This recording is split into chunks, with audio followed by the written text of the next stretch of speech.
Hello नमस्कार साथियों, स्वागत है आप सभी का हमारे यूट्यूब चैनल पर। तो आज हम जो है आरओईओ के सिलेबस के अंतर्गत राजस्थान नगर पालिका अधिनियम 2009 का जो है एक अध्याय है, अध्याय 7 और अध्याय 7 जो है ये है हमारा नगर पालिका राजस्व। नगर पालिका राजस्व। तो आज हम जो है इस टॉपिक को कवर करेंगे। लगभग 40 धाराएं इसमें हैं। तो चलिए फिर क्लास को शुरू करते हैं। इस क्लास की पीडीएफ आपको दादू क्लासेज के टेलीग्राम चैनल पर जो है मिल जाएगी और उस चैनल की जो है लिंक हमने डिस्क्रिप्शन बॉक्स में नीचे दी हुई है। ठीक है, आगे बढ़ते हैं। देखिए,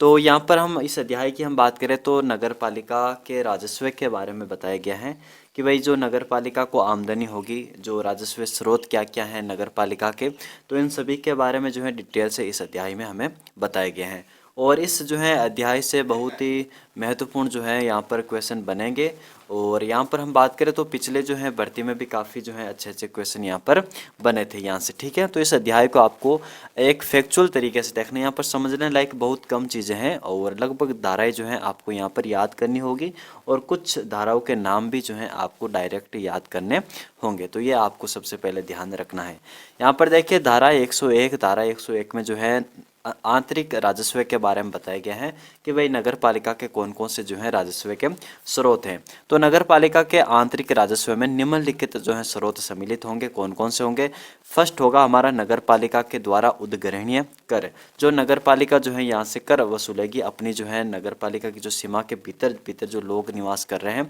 उनसे जो कर वसूलेगी, तो ये जो है सबसे बड़ा इसका राजस्व का स्रोत है हमारा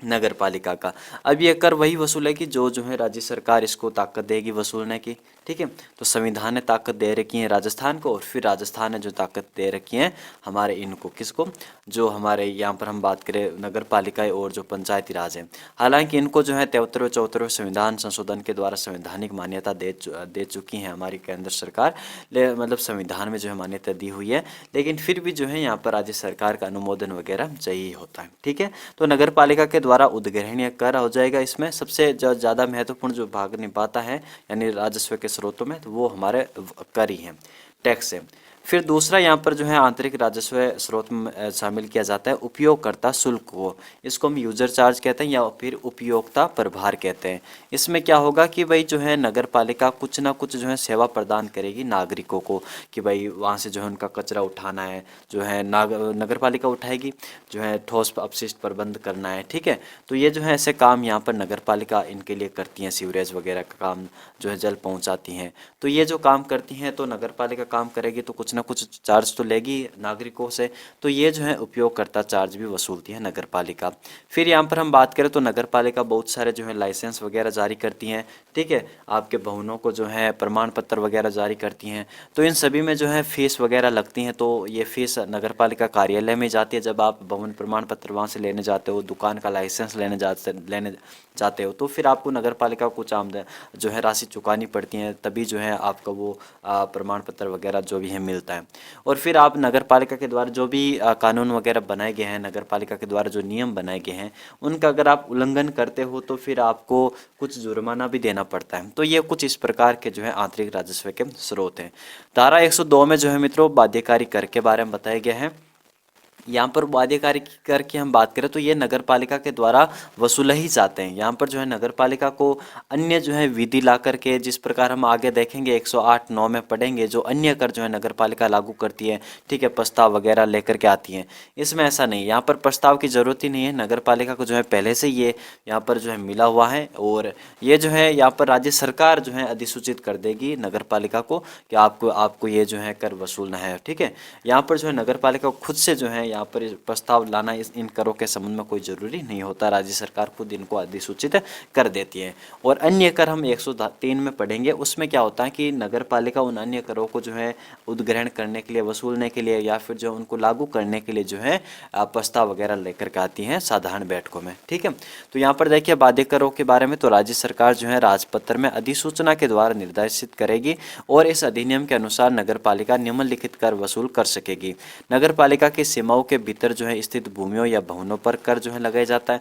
तो ये आपको जो है 3-4 लगभग जो है पॉइंट आएंगे इसमें बाध्यकारी कर में कि कौन कौन से बाध्यकारी कर हैं। तो आपको एक एक करके सारे बाध्यकारी करों को याद करना है। तो पहला है नगर पालिका की सीमाओं के भीतर स्थित भूमियों या भवनों पर कर, और दूसरा है वर्ती या व्यापार, आजीविका और नियोजन पर कर, और तीसरा है हमारा सड़कों, पुलों, घाटों पर जो टोल टैक्स लगता है, और चौथा है हमारा व्यवसाय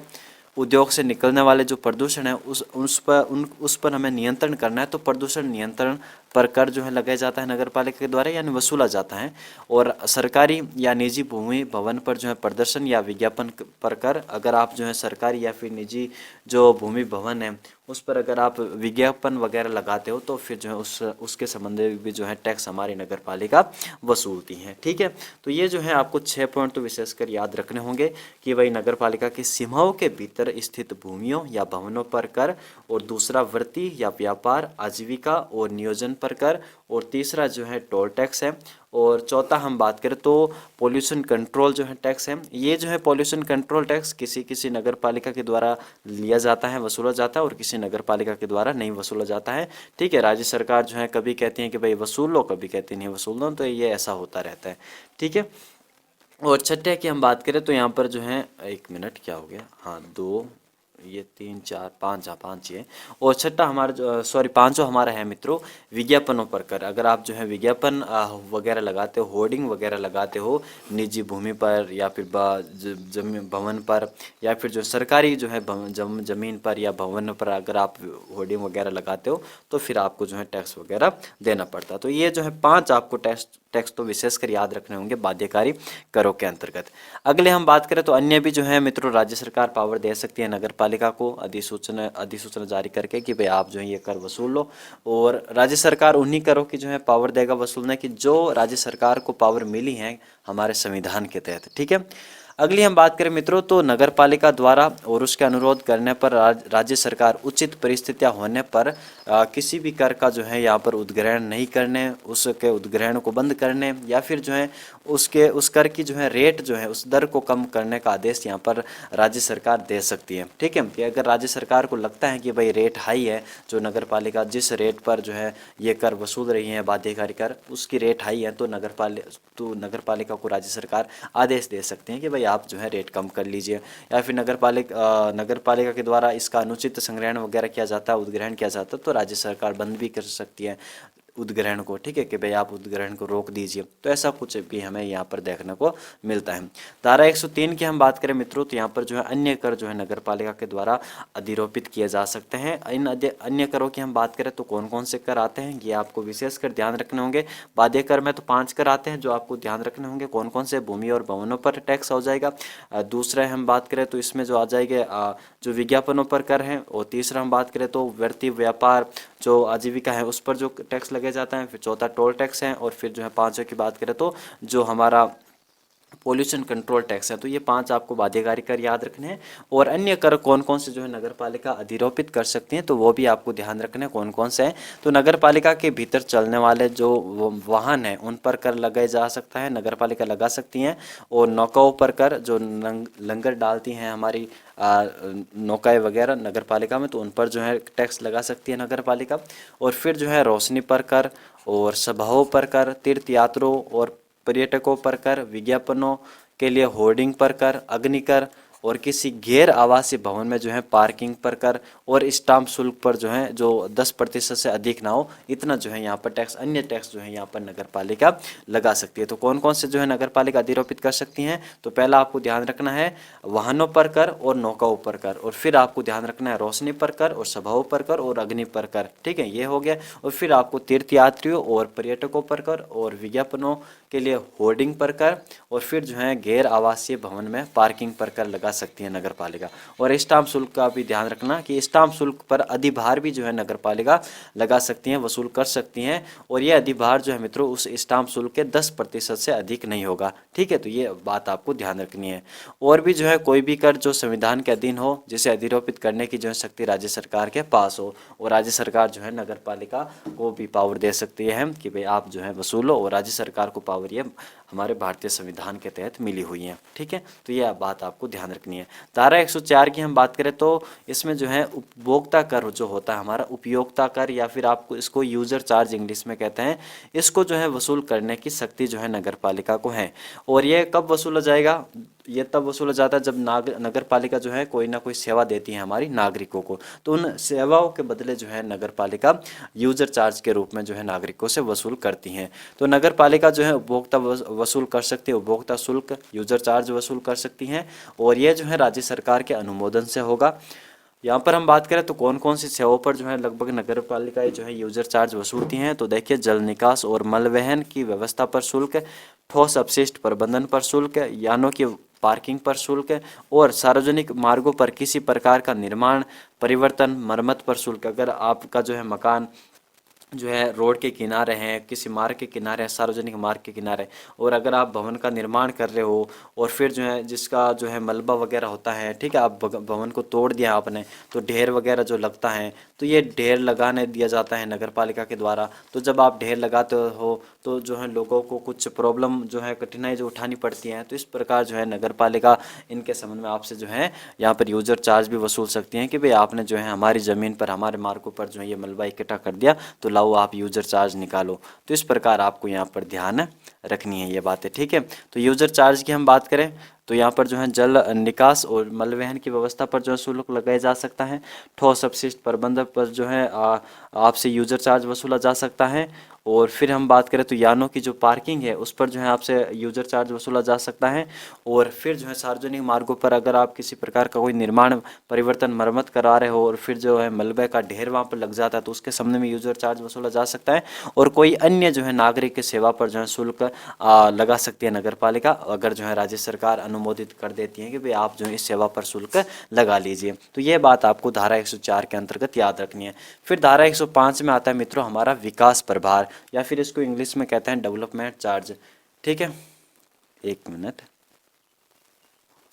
वो 106 में यहाँ पर ये धारा 105 की हम बात करें तो इसमें आते हैं हमारे फीस और जो है जुर्माना उद्घृत करने की शक्ति। तो नगर पालिका को जो है यहाँ पर कुछ फीस होती हैं और कुछ जो है फाइन्स यानी जुर्माने उसको वसूल करने की जो है शक्ति है। यहाँ पर हम बात करें मित्रों तो नगर पालिका को जो है इस अधिनियम के तहत निम्नलिखित फीस और जुर्माना वसूल करने की जो है शक्तियाँ प्राप्त है। भवन योजना की मंजूरी एवं पूर्ण होने पर जो है प्रमाण पत्र जारी किए जाने पर जो है यहाँ पर नगर पालिका फीस वसूलेगी, और अगर आप ऐसा नहीं करते हो, प्रमाण पत्र वगैरह जारी नहीं करवाते हो, तो फिर जुर्माना वसूलेगी। भूमि भवनों का गैर आवासीय उपयोग के लिए लाइसेंस जारी किए जाने पर आपसे फीस वसूलेगी, और अगर आप लाइसेंस नहीं लेते हो तो जुर्माना वसूलेगी। तो यहाँ पर भवन योजना की मंजूरी और पूर्ण होने पर प्रमाण पत्र, और फिर आपको ध्यान रखना है कि भूमि भवनों का अगर आप गैर आवासीय यानी आवास के अलावा जो है आप उस भूमि या भवन का यूज कर रहे हो, आप कोई फैक्ट्री लगा रहे हो, कोई दुकान खोल रहे हो, ठीक है, कोई स्कूल खोल रहे हो, यानी आप आवास के रूप में यूज नहीं कर रहे हो, तो भी जो है आपको लाइसेंस की जरूरत पड़ती है। अगर भवन के रूप में ले रहे हो, भवन योजना या फिर आप आवास के रूप में लोगे, तो आपको जो है प्रमाण पत्र वगैरह जारी करवाना होगा, और आवास गैर आवास के रूप में अगर आप यूज ले रहे हो तो फिर लाइसेंस वगैरह की जरूरत पड़ेगी। और अगर ऐसा नहीं करते हो, लाइसेंस वगैरह जारी नहीं करवाते हो, तो फिर जुर्माना देना पड़ेगा। और लाइसेंस अगर आप जो है जारी करवाते हो, अनुज्ञप्ति अगर आप इश्यू कराते हो, तो फिर आपको जो है कुछ फीस जो है नगर पालिका कार्यालय में या फिर जहाँ पर आपके ये अनुज्ञप्ति बन रही है, जहाँ पर लाइसेंस आपका जारी होता है, उस ऑफिस में आपको फीस देनी पड़ती है। विज्ञापन के लिए उपयोग में लिए जाने वाले स्थानों या निजी बाजारों पर जो है अगर आप यहाँ पर हम बात करें, अगर ऐसा आप करते हो, ठीक है, विज्ञापन वगैरह आप वहाँ पर लगाते हो, तो फिर आपसे फीस जुर्माना वगैरह वसूला जा सकता है। और यहाँ पर देखिए कि भाई लाइसेंस अनुज्ञप्ति की आवश्यकता कहाँ कहाँ पर होगी, तो प्लम्बर हैं, सर्वेयर हैं, नलकूप लगाने वाले हैं, ठीक है, मांस मछलियाँ कुक्कुट बेचने वाले हैं, वस्तुओं का जो है खोमचा लगाने वाले, विज्ञापन के लिए स्थान, निजी बाजार, वधशालाएँ, hospital, nursing home, clinic, factory, गोदामों, माल परिवहन डिपो, योजनाओं, होटल, नाट्यशाला, सिनेमाघरों, मनोरंजन स्थल एवं गैर आवासीय उपयोग, इन सभी का अगर आप यूज़ कर रहे हो, ठीक है, हॉस्पिटल वगैरह बना रहे हो, मनोरंजन स्थल आप बना रहे हो, कोई पार्क बना रहे हो, कोई सिनेमाघर बना रहे हो, ठीक है, होटल बना रहे हो, कुछ भी आप बना रहे हो, ऐसा काम कर रहे हो जिससे आपको आमदनी वगैरह होती है, ठीक है, और अगर ये गैर आवासीय उपयोग हैं, तो फिर आपको जो है यूज़ करना पड़ेगा, उस भूमि या भवन के संबंध में आपको लाइसेंस वगैरह इश्यू कराना पड़ेगा। और यहाँ पर हम बात करें मित्रों तो पशुओं, छकड़ों, गाड़ियों पर, इन पर भी जो है यहाँ पर क्या होता है कि लाइसेंस की ज़रूरत होती है। और अगर जन्म और मृत्यु प्रमाण पत्र आपका का जारी करवाना है तो भी जो है आपको कुछ फीस वगैरह कार्यालय में जमा करानी पड़ेगी, और अगर उल्लंघन करते हो इन चीज़ों का तो फिर आपको जुर्माना वसूल या फिर आपको जुर्माना देना पड़ेगा। धारा 106 में मित्रों विकास प्रभार के बारे में बताए गए हैं कि भाई अगर आप जो है नगर पालिका के एरिया में या नगर पालिका की सीमाओं के भीतर में किसी आवासीय भवन जो 14 मीटर की ऊंचाई से अधिक हो, ठीक है, 14 मीटर की ऊंचाई से अधिक हो, एवं गैर आवासीय भवन पर, अगर आवासीय भवन है जिसकी ऊंचाई 14 मीटर से अधिक है, यानी 14 मीटर से कम ऊंचाई वाले जो हैं ये जो आवासीय भवन है ये तो इस विकास प्रभार में नहीं आएंगे। लेकिन जो आवासीय भवन आपका 14 मीटर से अधिक ऊंचाई का है और या फिर अन्य कोई गैर आवासीय भवन है तो उस पर आपको जो है डेवलपमेंट चार्ज जो है नगर पालिका को देना पड़ेगा। और किसी विकास योजना के अनुसार अगर नगर पालिका किसी एरिया का डेवलपमेंट किया जा रहा है तो भी जो है आपको यहाँ पर डेवलपमेंट चार्ज देना पड़ेगा नगर पालिका को। और किसी क्षेत्र का पुनर्विकास होने पर जो है मित्रों वहाँ के सभी निवासी और लाभकर्ताओं से विकास शुल्क जो है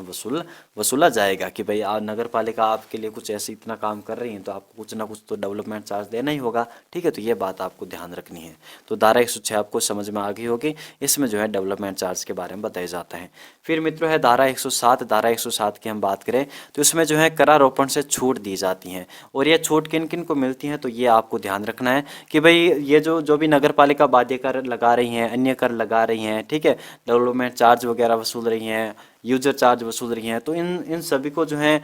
छूट यानी इसके संबंध में छूट किन किन को प्राप्त है तो ये आपको विशेषकर ध्यान रखना होगा। तो यहाँ पर देखो कि अगर कोई संपत्ति नगर पालिका की है तो फिर जो है उससे नगर पालिका क्यों कर वसूलेगी, भाई वो तो नगर पालिका की है। तो नगर पालिका में निहित संपत्ति पर जो है करारोपण से छूट होती है। और अगर केंद्र सरकार या फिर राज्य सरकार का कोई भूमि है, कोई भवन है या फिर जो है कोई वाहन है, नौका है, तो उनको जो है छूट मिलती है, ठीक है। तो भूमि भवन वाहन यान नौका, तो भूमि भवन वाहन यान नौका ये आपने कहाँ पढ़ा था मित्रों, भूमि भवन वाहन यान नौका। तो भूमि भवन ये तो आपने देखा था कहाँ पर, ये आपने देखा था बाध्यकारी कर में। बाध्यकारी कर में जो है शुरुआत में यही था कि भूमि भवन पर टैक्स लगता है, और फिर अन्य कर में जो है आपने देखा था कि वाहन पर कर, यान पर कर और नौका पर कर, ठीक है। तो ये जो है धारा 102 और धारा 103 के जो शुरुआती उपबंध है एक वाले, तो इनमें जो है केंद्र सरकार और राज्य सरकार को जो है यहाँ पर छूट प्राप्त होती है अगर ये राज्य सरकार या केंद्र सरकार के हैं तो। और अगर जो है इनका यूज जो है मात्र लोक प्रयोजन के लिए हो रहा हो, ठीक है, कोई लाभ प्रयोजन के लिए उनका जो है यूज नहीं हो रहा हो, कोई भी जो है गाड़ी है, मान लीजिए कोई रोडवेज है, तो इसका यूज जो है लोक प्रयोजन के लिए यूज हो रहा है, वहाँ पर लाभ प्रयोजन के लिए यूज नहीं हो रहा। वहाँ पर कोई मकान है जैसे कि अम्बेडकर भवन बना हुआ है, तो ये मान लीजिए भाई राज्य सरकार के हैं, किसी केंद्र सरकार ने बनाया है, तो किसी योजना के अंतर्गत बना है, तो ये लोक प्रयोजन के लिए है, ठीक है, वो लाभ प्रयोजन के लिए नहीं है किसी के लिए, तो इस वहाँ पर जो है छूट दी जा सकती है करारोपण से। तो ये दो आपको पॉइंट ध्यान रखने हैं, नगर पालिका में निहित संपत्ति पर, और दूसरी हम बात करें तो केंद्र एवं राज्य सरकार के अधीन जो हमारे भूमि भवन वाहन या नौका होते हैं उन पर छूट दी जा सकती है। और फिर मित्रों जो सार्वजनिक पूजा स्थल होते हैं, ठीक है, जिनको राज्य सरकार के द्वारा मान्यता प्राप्त हो या फिर जो नगर पालिका इसको जो है सार्वजनिक पूजा स्थल के रूप में मान्यता प्रदान कर दे, तो इसको जो है सार्वजनिक पूजा स्थल को भी जो है मित्रों करारोपण से छूट होती है। और राजस्थान सरकार के द्वारा जो है राजपत्र में अधिसूचित जो भी छूट प्रदान की जाती है तो वहाँ पर भी जो है करारोपण से नगर पालिका छूट प्रदान करेगी, ठीक है। फिर हमारी बात आती है धारा 108 में मित्रों कर अधिरोपित करने की प्रारंभिक प्रक्रिया, कि भाई आपको जो है कर लागू करना है। कोई भी जो है नगर पालिका खुद से जो है कर लागू करती हैं जनता पर, जो है जो नगर पालिका के एरिया में जो जनता रह रही हैं उन पर अगर कोई नगर पालिका कोई कर अधिरोपित करती है तो वो किस प्रकार करेगी। तो देखिए मित्रों ये जो है प्रक्रिया जो बताई गई है वो धारा 108 में प्रक्रिया बताई गई है। धारा 103 के अधीन हमने अन्य कर देखे थे, वही जो है यहाँ पर अधिरोपित किए जाएंगे नगर पालिका के द्वारा। इसके लिए क्या होगा तो मित्रों, तो नगर पालिका की साधारण बैठक होगी, और उस साधारण बैठक में जो है पारित संकल्प के द्वारा 1 या 2 करों का जो है चयन किया जाएगा कि भाई कौन से कर जो है हमें नगर पालिका के जो जनता है उस पर अधिरोपित करना चाहिए, और फिर जो है ये कर किन पर जो है लागू किया जाएगा, और कर पर जो है क्या छूट देनी चाहिए और किन पर जो है लागू करना चाहिए। ठीक है, अलग अलग जो है व्यक्तियों के वर्ग बनाए जाएंगे। तो ये सभी जो है ऐसा सब कुछ तय किया जाएगा और इसके संबंध में एक ड्राफ्ट तैयार किया जाएगा। और इस ड्राफ्ट में जो है सभी नियम वगैरह लिखे होंगे। ठीक है, कि किस प्रकार अधिरोपित किया जा रहा है, क्यों अधिरोपित किया जा रहा है, किन से वसूला जाएगा, किन को छूट प्रदान है। तो ये पूरा एकदम ड्राफ्ट तैयार हो जाता है। फिर इस ड्राफ्ट को जो है नगर पालिका की जो साधारण बैठक होती है उसमें जो है इसको पारित कर दिया जाता है। और जैसे ही जो है पारित होता है मित्रों, तो फिर इसको जो है एक नोटिस प्रकाशित कर दिया जाता है। प्रथम अनुसूची के साथ जो है नोटिस प्रकाशित हो जाता है और उसमें ये लिख दिया जाता है कि भाई ये जो है ये हमने आप जनता ये मतलब जो नगर पालिका की जनता को संबोधित किया जाता है कि भाई हमने जो है आप पर ये टैक्स लगाए हैं, इनसे ये वसूला जाएगा। ठीक है, इन व्यक्तियों के ये नाम है, इनको छूट प्रदान होगी। और अगर आपको जो है इसके संबंध में कोई आपत्ति है, अगर आप कोई आपत्ति दर्ज कराना चाहते हो तो जो है इस नोटिस की तारीख से 1 महीने के अंदर अंदर जो है आप जो भी आपत्ति वगैरह दर्ज कराना चाहते हो तो वो जो है नगर पालिका कार्यालय में या नगर पालिका में जो है अपनी लिखित जो है आपत्ति भेज दे 1 माह में 1 माह के भीतर। तो जैसे ही जो है लोग यहाँ पर इस नोटिस को पढ़ेंगे, अनुसूची को पढ़ेंगे और टैक्स को पढ़ेंगे तो फिर जो भी उनको आपत्ति वगैरह होगी तो वो नगर पालिका में दर्ज करा देंगे और नगर पालिका जो है नगर पालिका उन आपत्तियों को देख लेगी और जो कुछ अगर संशोधन करना है उन आपत्तियों के आधार पर तो संशोधन कर लेगी और फिर जो है नगर पालिका अधिसूचना जारी करके उस टैक्स को जो है जनता पर अधिरोपित कर देगी। ठीक है, तो ये बात आपको ध्यान रखनी है। अब यहाँ पर देखिए कर का अधिरोपण मतलब कब किया जाता है, तो ये धारा 109 में बताया जाता है। 108 में जो है प्रक्रिया बता दी और 109 में यह बताया जाता है कि भाई किस तारीख से जो है आप कर का अधिरोपण करेंगे यानी कर को स्टार्ट करेंगे। ऐसा तो है नहीं कि आज चलो आज हमने प्रस्ताव पारित कर दिया, टैक्स लागू कर दिया तो आज हम जो है 20 तारीख को ये जो है टैक्स लगा देंगे। ऐसा नहीं होता है क्योंकि जो है पूरा आंकड़ा रखा जाता है टैक्स का कि भाई कितना आया कितना गया, सब कुछ पैसे का हिसाब रखा जाता है। और जब पैसे का हिसाब रखा जाता है तो एक निश्चित समय अवधि की ज़रूरत पड़ती है कि भाई इस समय अवधि से लेकर के इतनी समय अवधि तक जो है इतना हमारा टैक्स प्राप्त होता है। ठीक है, वैसे आपको पता है कि जो वित्तीय वर्ष होता है हमारे भारत में वो 31 मार्च से लेकर के 1 अप्रैल तक होता है। तो इस प्रकार आपको पता चल गया होगा कि अगर कोई नया टैक्स लग रहा है और ये अगर टैक्स वार्षिक रूप का है, ठीक है, वार्षिक जो है रूप से वसूल किया जाएगा वार्षिक रूप से, तो फिर इसको जो है 1 अप्रैल से ही लागू किया जाएगा। तो यही बात हमें धारा 109 में बताई गई है कि कोई भी जो है टैक्स अगर वार्षिक रूप से जो है उद्गृहित करना है हमें तो फिर वो 1 अप्रैल को लागू किया जाएगा। अगर मान लीजिए भाई जो है 1 अप्रैल को लागू नहीं किया जाता है, ये जो है टैक्स हमारा कोई मई में पारित होता है, ठीक है, कोई सितंबर में पारित होता है, तो फिर किया जाएगा। तो फिर मित्र आपको पता है कि 12 महीने होते हैं और 12 महीने में जो है 3 हम बात करें तो आपको 3 जो है महीने देखने को मिलते हैं त्रैमासिक। ठीक है, 3 अगर आप बात करें तो 3 महीनों का आपको 4 टुकड़े देखने को मिलेंगे। तो यहाँ पर आप देखें कि 1 अप्रैल आएगा, 1 अप्रैल के बाद 3 महीने के बाद मित्रों 1 जुलाई आएगा और 1 जुलाई के बाद मित्रों फिर 1 अक्टूबर आएगा और 1 अक्टूबर के बाद हमारा क्या आएगा, 1 जनवरी आएगा। ठीक है, अगर मान लीजिए भाई परिस्थितियाँ ठीक रही, फरवरी वगैरह में जो है टैक्स वगैरह ये जो अब इसके संबंध में जो प्रस्ताव है पारित किया जाता है तो फिर 1 अप्रैल को लागू कर दिया जाएगा। अब मान लीजिए भाई अप्रैल के बाद जो है ये टैक्स पारित किया जाता है साधारण बैठक के द्वारा,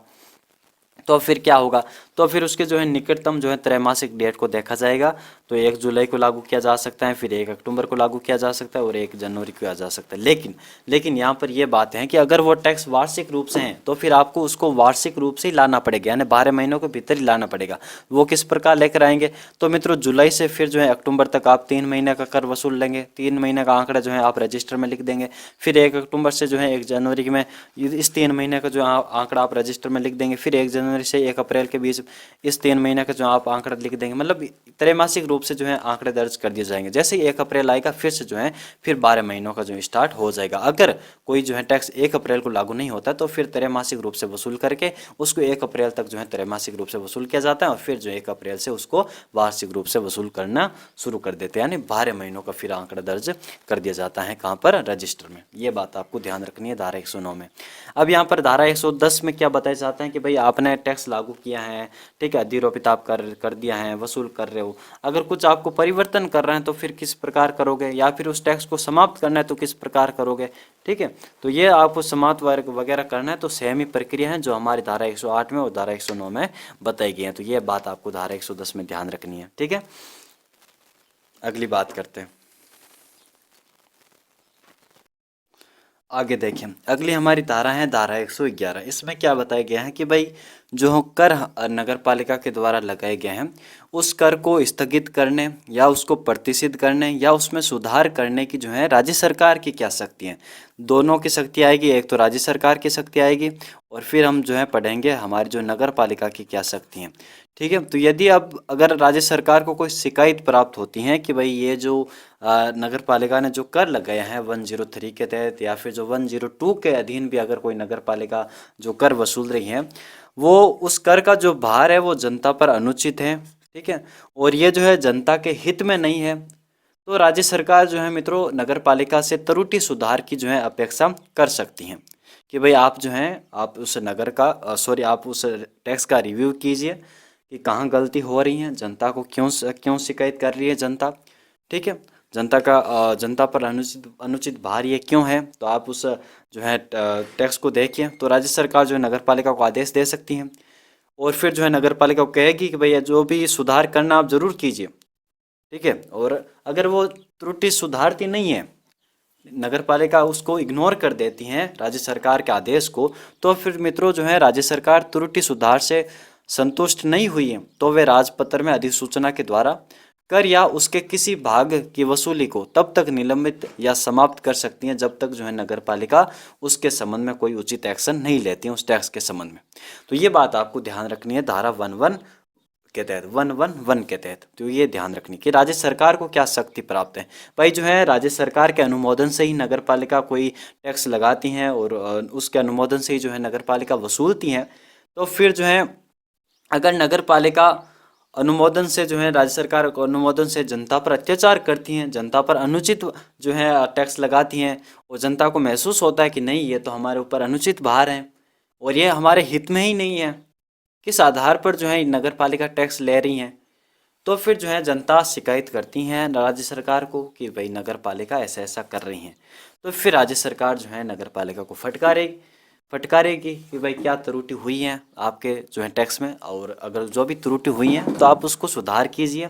और सुधारते नहीं है तो फिर जो है राज्य सरकार अपनी पावर को दिखाती हैं और उस टैक्स को जो है समाप्त कर देती हैं या फिर जो है उस रेट को कम करवा सकती हैं या फिर उस टैक्स के किसी एक भाग को कि भाई ये जो है ये ऐसा भाग है तो उस भाग को जो है ख़त्म कर सकती हैं या निलंबित कर सकती हैं। तो ये बात आपको ध्यान रखनी है। धारा 112 के तहत क्या है, तो इसमें जो है नगर पालिका की शक्ति है कि भाई राज्य सरकार के आदेशों का अधीन नगर पालिका को एहसास हो जाए कि वह कर लोकहित में नहीं है तो फिर धारा 103 के अधीन जो कर हैं उसको स्थगित या समाप्त कर सकती है। 102 के तहत तो हमारी राज्य सरकार ही समाप्त करेगी, लेकिन 103 के तहत जो नगर पालिका ने खुद ने लागू किया है तो उसको जो है वो नगर पालिका समाप्त कर सकती हैं। अगर नगर पालिका को ऐसा लगता है कि भाई राज्य सरकार ने आदेश दिया है कि भाई ये कर लोकहित में नहीं है, तो हो सकता है नगर पालिका के द्वारा गलती हो गई हो कर लागू करके, कर अधिरोपित करके, तो फिर उस कर को समाप्त कर सकती है नगर पालिका। धारा 113 के तहत मित्रों कुछ नहीं है, बस जो है हमारे जो असेसर होते हैं टैक्स असेसर उनकी जो है यहाँ पर नियुक्ति की जाती है। Assessment of tax and appointment of assessors, यहाँ पर जो है कर निर्धारकों की नियुक्ति के बारे में 113 में बताया गया है और इसके संबंध में आपको याद रखना है कि भाई कौन इन कर निर्धारकों की नियुक्ति करेगी, तो राज्य सरकार जो है इनकी नियुक्ति करेगी। तो एग्जाम में सीधा क्वेश्चन आ सकता है कर निर्धारकों की नियुक्ति कौन करेगा, और नीचे अध्यक्ष का ऑप्शन आ जाएगा, मुख्य नगर पालिका अधिकारी का आ जाएगा, ठीक है, स्थानीय निदेशालय का ऑप्शन आ जाएगा, स्थानीय निदेशक आ जाएगा, फिर राज्य सरकार का आ जाएगा, तो फिर राज्य सरकार का आपको सही करना है। धारा 114 के में क्या बताया गया है, तो कतिपय जानकारी देना तथा उन्हें देने में विफल रहने का परिणाम। यहाँ पर जो है कर निर्धारक जो भी मित्रों सूचना मांगते हैं जनता से, उस सूचना को जो है जनता को देनी होती हैं। तो ये जो है जानकारी अगर जो भी सूचना है जनता नहीं देती है तो फिर जो है कर निर्धारक क्या एक्शन लेता है, तो इसके संबंध में 114 में बताया गया है। तो कर निर्धारकों की मांग पर मित्रों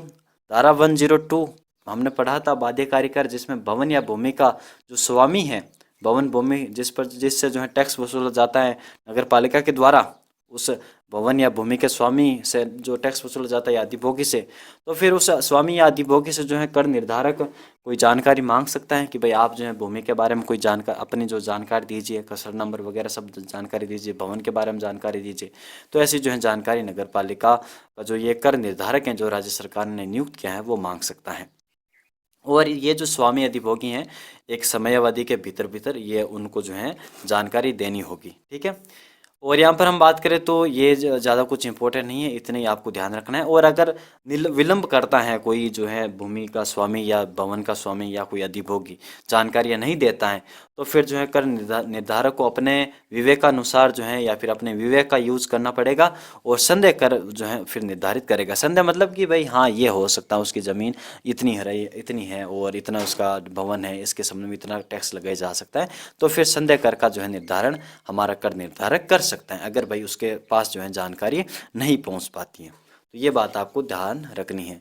अगली बात करें मित्रों तो 115 में क्या लिखा है, 115 में, तो यहाँ पर जो है संशोधन के प्रयोजन के लिए सूचना देने की बाध्यता। यहाँ पर हम बात करें तो क्या होता है कि भाई कोई भी जो है भूमि या भवन का जो स्वामी है, अगर वो अपने भवन का जो है निर्माण करता है और अगर अपना जो पहले से भवन बना हुआ है तो उसमें कोई चेंजेस करता है, कोई पुनर्निर्माण करता है उसका, या फिर उसमें जो है परिवर्धन करता है उस मकान का, ठीक है, तो अगर ऐसा करता है तो फिर इसकी जो सूचना होती है वो नगर पालिका को देनी अनिवार्य है। और ये कब दी जाती है, तो भाई अगर आपने मकान बना लिया है, मान लीजिए भाई 25 तारीख को 25 जनवरी को मकान बन के तैयार हो गया है, ठीक है, अब जैसे मकान तैयार होगा उसकी 1 महीने के भीतर भीतर यानी लगभग आपके 25 फरवरी तक जो है आपको जो है नगर पालिका के कार्यालय में आपको सूचना देनी होगी कि मैंने ये मकान बनाया है, इतनी कुछ लंबाई है, इतनी चौड़ाई है, इतनी ऊंचाई है, तो ये इस प्रकार का मकान है, इतने रूम वगैरह हैं, ठीक है, तो ऐसी सूचना हमारे नगर पालिका को देनी होगी। अगर जो है मित्रों 25 जनवरी को मान लीजिए मकान बन जाता है, अभी क्या होता है कि भाई 25 जनवरी तक मकान नहीं बनता है, लेकिन बंदा क्या करता है कि मकान बनने से पहले ही जो है गृह प्रवेश कर लेता है। कोई कोई होता है ना कि प्लास्टर बाकी बच जाता है, ठीक है, लाइट फिटिंग बच जाती है, कोई ना कोई काम रह जाता है, लेकिन फिर भी जो है गृह प्रवेश कर लेते हैं क्योंकि आसरा नहीं होता रहने के लिए। तो फिर जैसे ही आप गृह प्रवेश कर लेते हो या फिर जो है मकान निर्माण हो जाते हैं, यानी दोनों में पहले जो होता है उस तारीख से 1 महीने के भीतर भीतर आपको नगर पालिका को सूचना देनी होती है, ये धारा 115 में बताए गए हैं। और अगर आप ऐसा नहीं करते हो, विलंब करते हो सूचना देने में, तो फिर 500 रुपये का जुर्माना और या फिर जो है 3 महीने का जो आपका कर की रकम होती है, उस भवन पर जो कर है लगाए गए हैं, तो उस कर की यानी 3 महीने के कर की रकम का 10 गुना जो है आपसे वसूल किया जाएगा जुर्माने के रूप में। धारा 116 में क्या है, तो मित्रों इसमें जो है समस्त जो अंतरण होते हैं, अंतरण करना यानी जो हक होता है कि किसी भी व्यक्ति का किसी भवन पर या भूमि पर, और अगर ये व्यक्ति मर जाता है या फिर जो व्यक्ति खुद चाहता है कि भाई मैं जो है अपनी संपत्ति बेचना चाहता हूँ या फिर मेरा जो हक है इस ज़मीन पर, इस भवन पर, ठीक है, और ये हक मैं किसी दूसरे व्यक्ति को देना चाहता हूँ, तो फिर भाई मित्रों इसकी सूचना आपको नगर पालिका को तो देनी होगी ना। नगर पालिका को थोड़ी पता है कि कौन व्यक्ति क्या कर रहा है, कौन कब मर रहा है, ठीक है, नगर पालिका को टैक्स वसूलना है उस भूमि या भवन पर जो भी है उससे टैक्स वसूलना है। तो नगर पालिका तो अपना जो है रजिस्टर में नाम उसी व्यक्ति के जो है, मान लीजिए भाई मोहन लाल नाम का कोई व्यक्ति है, अब उस नाम से जो है रजिस्टर में नाम लिखा है मोहन लाल के नाम से, और मोहन लाल के नाम से जो है कर आ रहा है, टैक्स आ रहा है उस जो है नगर पालिका के पास उस भवन या भूमि पर, और मोहन लाल क्या करता है किसी सोहन लाल को अपने मकान या भवन या भूमि बेच देता है, तो फिर नगर पालिका को बताना पड़ेगा ना, ताकि जो है मोहन लाल के स्थान पर सोहन लाल नाम लिखा जाए। तो इसके संबंध में मित्रों 116 में है कि भाई आपको जो है नगर पालिका को सूचना देनी होगी। और ये जो सूचना है मित्रों ये दूसरी और तीसरी अनुसूची के तहत यहाँ पर सूचना दी जाती है, ठीक है। तो भवनों या भूमियों पर करों को देने वाला मूलतः व्यक्तियों के हक के अंतरण की लिखित सूचना नगर पालिका को देना आवश्यक होगा। लिखित सूचना देनी होगी कब दी जाती है, जब व्यक्ति के द्वारा अपना हक ट्रांसफर कर दिया जाता है या फिर जो है मृत्यु हो जाती है उस व्यक्ति की, तो फिर वारिस के पास ये संपत्ति आ जाती है, तो फिर वारिस जो है ये सूचना देते हैं नगर पालिका को कि भाई हमारे पिताजी जो है स्वर्गवास हो गए, अब जो है टैक्स मैं भरूंगा, मेरा नाम आप वहाँ पर लिख दीजिए और ये संपत्ति मेरी है। अगली हम बात करें सूचना का प्रारूप क्या होगा, तो द्वितीय या तृतीय अनुसूची का प्रारूप के अनुसार जो है ये प्रारूप मतलब जो ड्राफ्ट होता है कि भाई श्रीमान जी ये नगर पालिका ये मेरी जो संपत्ति है या फिर ये मेरा मकान है, ठीक है, ये सब कुछ ऐसा बनाया जाता है। दूसरी तीसरी जो अनुसूचियाँ होती हैं उसमें ये ड्राफ्ट ऐसा लिखा होता है, ठीक है। यही पर बात आती है कि भाई जो धारा 116 के तहत जो यहाँ पर सूचना दी जाती है नगर पालिका को हक के अंतरण के संबंध में, तो उसकी जो है सूचना किस अनुसूची के आधार पर या किस अनुसूची में जो है उसका प्रारूप है, तो द्वितीय या तृतीय अनुसूची में है, ये बात ध्यान रखनी है। द्वितीय में तो ये है, तृतीय में ये है, ठीक है। अगली बात करते हैं धारा 118 में। धारा 118 यानी 118 में क्या है, तो इसमें जो है अंतरिक्ति के नाम का जो है नगर पालिका रजिस्ट्रों में दर्ज किया जाना। यानी इसमें क्या होगा कि भाई आपने जो है व्यक्ति को अपना हक ट्रांसफ़र कर दिया, तो जैसे ही आप ट्रांसफ़र करोगे तो फिर जो है रजिस्टर में नाम चेंजेस होगा। तो यही बात 118 में है कि भाई नगर पालिका की जानकारी में जब कभी सूचना या ऐसा ट्रांसफ़र आए तो फिर नगर पालिका ऐसी जाँच करने के पश्चात जो आवश्यक हो नगर पालिका के रजिस्टर में उस व्यक्ति के स्थान पर अंतरित यानी जिसको ये हक दिया गया है, जिसको ये ट्रांसफ़र करी गई है संपत्ति, उसका नाम जो है प्रतिस्थापित कर दिया जाएगा। धारा 119 में क्या है, तो अंतरण की सूचना के अभाव में भवनों भूमियों पर करों के संदाय के दायित्वों को बना रहना। भाई अगर जो है आप नगर पालिका को बता ही नहीं रहे हो कि भाई हमने जो है अंतरण कर दिया है, अंतरण मतलब ट्रांसफर कर दिया अपनी संपत्ति का, किसी अन्य व्यक्ति को दे दिया है अपनी संपत्ति, अब आप मेरे से कर नहीं वसूलोगे, तो भाई यह बात आपको नगर पालिका को जाकर बतानी होगी। अगर आप नगर पालिका को नहीं बता रहे हो तो फिर नगर पालिका को कैसे पता कि भाई उस मोहनलाल व्यक्ति ने सोहनलाल को जमीन दे दी। ठीक है, तो फिर ये नगर पालिका को तो ऐसा ही लगेगा कि भाई मोहनलाल के पास ही जमीन है, तो जब यहाँ पर टैक्स लेने जाएगी नगर पालिका, जब उसको बिल भेजेगी या जो भी है कार्रवाई करेगी टैक्स लेने की, तो वो तो जो है मोहनलाल के नाम से ही लेगी। तो ये बात 119 में है कि भाई जिस व्यक्ति ने बिना सूचना दिए जमीन भवन अपने नाम कराया है तो वह समस्त देय करों को देने का भागी होगा। मतलब सूचना ही नहीं दी है तो कर भी वही देगा, क्योंकि नगर पालिका को थोड़ी पता है भाई किस व्यक्ति को ये ट्रांसफर करी है अपनी जमीन, और जब तक वह नगर पालिका रजिस्टर में अंतरण को रजिस्टर नहीं करवा लेता। धारा 120 इसमें क्या है कि 120 में मित्रों जो कर मूलतः किससे उद्गिरी है, इसमें यह बताया जाता है कि भाई जो नगर पालिका टैक्स वसूल रही है वो किन किन से वसूला जाएगा। तो किन किन से वसूला जाएगा, भाई जो भूमि या भवन पर जो टैक्स है वो किन से वसूल किया जाएगा, उसी से वसूल किया जाएगा जो उस भूमि या भवन का मालिक है, स्वामी है। ठीक है, और अगर जो आपकी संपत्ति पट्टे पर है तो फिर जो पट्टा करता है उससे ये वसूल की जाएगी, और यदि संपत्ति जो है उप पट्टे पर है तो फिर वरिष्ठ जो पट्टा करता है उससे जो है यहाँ पर ये वसूल की जाएगी। और यदि संपत्ति पट्टे पर नहीं दी गई है तो जो व्यक्ति मतलब जो व्यक्ति ऐसा अधिकार रखता है कि भाई मुझे ये पट्टे पर मिलेगी, तो उस व्यक्ति को जो है उस व्यक्ति से कर लिया जाएगा। तो समझ पा रहे हो ना कि भाई कर मूल्यतः किससे उद्गिरी है, यानी नगर पालिका किन से टैक्स वसूलेगी। अगर भूमि या भवन पर कोई टैक्स लगाया है नगर पालिका ने तो ये वसूल किससे करेगी, तो भाई उसी भूमि या भवन के स्वामी से करेगी। और अगर पट्टे पर है संपत्ति तो फिर उस पट्टाकर्ता से करेगी, और उप पट्टे पर है तो वरिष्ठ पट्टाकर्ता उससे करेगी। और अगर जो पट्टे पर नहीं दी गई है तो भाई जिसको ये पट्टे पर दी जाएगी उससे जो है वसूल करेगी। तो ये बात आपको ध्यान रखनी, मतलब उस संपत्ति पर जिसका अधिकार है और उस व्यक्ति को लगता है भाई मुझे पट्टा मिलने वाला है तो फिर उससे वसूल करेगी। ठीक है, तो ये बात आपको यहाँ पर ध्यान रखनी है। और इसमें यह भी होता है कि भाई कोई जो संपत्ति अगर फर्म के अधीन है तो उस फर्म से वसूल की जाएगी। तो ये ऐसा कुछ आपको ध्यान यहाँ पर रखना है, कुछ ज़्यादा इंपॉर्टेंट नहीं है, केवल इतना याद रख लेंगे कि भाई किससे उद्गिरी है, तो भूमि या भवन के मालिक से और पट्टाकर्ता से और वरिष्ठ पट्टाकर्ता से, और जिसमें जो है पट्टे देने का अधिकार निहित है उससे वसूल की जाएगी। अब यहाँ पर इंपॉर्टेंट आता है मित्रों धारा 121। इसमें क्या है कि भाई जो है जो कर निर्धारण करा जाता है नगर पालिका के द्वारा, अगर आपको उसके विरुद्ध कोई अपील करनी है कि भाई ये जो है टैक्स उसने नगर पालिका ने या फिर कर निर्धारक ने जो टैक्स निर्धारित करा है वो गलत करा है, इतना हमें नहीं इतना नहीं लगाया जा सकता, ये इसकी रेट अधिक है, ठीक है, और ये टैक्स लगाया ही नहीं जाना चाहिए, गलत है लगाना। ऐसा अगर आपकी कोई अपील है, मतलब ऐसा आपकी कोई शिकायत है उस कर निर्धारण के विरुद्ध, या फिर जो है नगर पालिका ने जो कर परिवर्तन किया है कि मान लीजिए भाई कर की रेट जो बढ़ा दी है, तो फिर उस कर परिवर्तन के विरुद्ध अगर आपकी कोई शिकायत है तो उसके विरुद्ध अगर आपको अपील करनी है, या फिर मित्रों हम आगे पढ़ेंगे धारा 130 जब जो है नगर पालिका मांग नोटिस जारी करेगी, जब वो व्यक्ति टैक्स नहीं चुकाएगा, कर नहीं चुकाएगा, तो जब मांग नोटिस जारी करती है 130 के अंतर्गत, तो उस मांग नोटिस विरुद्ध के अगर आपको अपील करनी है तो फिर कहाँ करेंगे, तो फिर अगर आपका भाई नगर निगम है तो फिर आप सीधा चले जाए आयुक्त के कार्यालय में। ठीक है, और अगर आपकी जो है नगर पालिका बोर्ड या नगर परिषद है तो फिर आपको जाना पड़ेगा स्थानीय निकाय के क्षेत्रीय उपनिदेशक के पास। तो ये आपको दो जो है अथॉरिटी का नाम ध्यान रखना है कि भाई कहाँ पर जाओगे अगर आपको कर निर्धारण के विरुद्ध शिकायत करनी है तो, या फिर अपील करनी है, अपील करनी है। तो अपील की जाती है ज़्यादातर इन जो है 74वें संविधान संशोधन अधिनियम, या फिर मैं बात करूँ राजस्थान नगर पालिका अधिनियम जो 2009 है, इसमें आपको अपील करने का जो है अंतिम रास्ता होता है। यहाँ पर कोई हम बात करूँ सिविल न्यायालय वगैरह इनको अधिकारित इसमें नहीं दी जाती हैं। ठीक है, धारा 122 में क्या है, तो धारा 122 की हम बात करें मित्रों, तो ये जो है अपील की जाती हैं किसके द्वारा? जो भी नगर पालिका का जो निवासी है उसके द्वारा अपील की जाती है। तो कुछ जो शर्तें जो हैं ये उसको ध्यान रखनी होगी कि भाई उसके बाद ही जो है आप क्या कर सकते हो, अपील कर सकते हो। शर्तें का मतलब कुछ नहीं है कि एक तो है परिसीमा और दूसरा हमारे जो है दावा कर का पूर्व निश्चय। परिसीमा मतलब कि भाई आपको निश्चित समय सीमा के भीतर ही आप जो है अपील कर सकते हो, और दावा कर का पूर्व निश्चय मतलब कुछ राशि आपको पहले जमा करवानी होगी, उसके बाद ही आप अपील कर सकते हो। ठीक है। तो कोई भी जो अपील है ये मित्रों तब तक नहीं सुनी जाएगी जब तक वह अपील 30 दिनों के भीतर नहीं की गई। और 30 दिनों के भीतर कब से 30 दिनों के भीतर? कि भाई तब से 30 दिनों के भीतर जब भवनों या भूमियों या दोनों पर निर्धारित कर के मामले में आदेश की सूचना की तारीख के पश्चात, मतलब आदेश निकाल दिया गया है नगर पालिका के द्वारा कि भाई हम जो इस भूमि या भवन पर जो है टैक्स वसूलेंगे। और या फिर जो है मित्रों अगर कोई उसके द्वारा कोई परिवर्तन किया है नगर पालिका के द्वारा